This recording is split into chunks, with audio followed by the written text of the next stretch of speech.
Good morning, everyone. Once again, this is Black Forest coming to you with another pre-market analysis video. Today, we're going to be looking at the Great British Pound USD. But before we get to breaking down this currency pair, we have to state that this is for educational purposes only. This is not financial advice. Okay? But we all know why you came here to Black Forex. You want to find good, credible Forex content that can improve one's ability as a trader and help put some more money in your pocket. So with that being said, let's go ahead and get started breaking down this Forex pair, okay?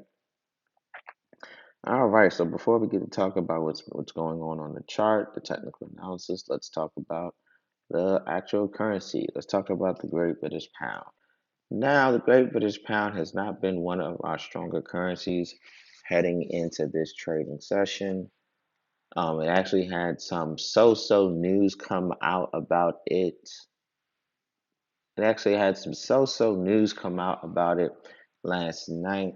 But then there's also a lot of other precipitating factors going on with the British pound. First of all, there's inflation going on in Great Britain. Secondly, they've put a lot of sanctions along with America on Russia due to the Russian-Ukrainian conflict that's starting to have a negative ripple effect on their economy.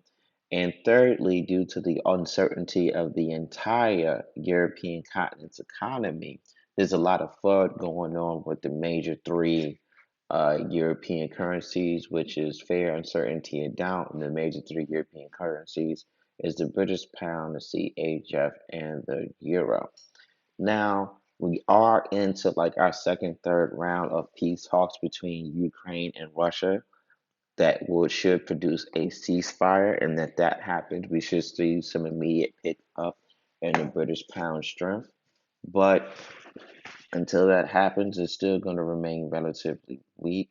And also coupled with this inflation and it's so economic news that's been coming out, it's still going to be relatively weak. Now the USD is also suffering from inflation as well. And around 8:30 this morning, prior to making this video, that we did have some very poor USD news come out that is going to negatively affect the US dollar, making it further weak. But the sole difference is this: there is no war being fought on the North American continent. There's a war being fought on the European continent.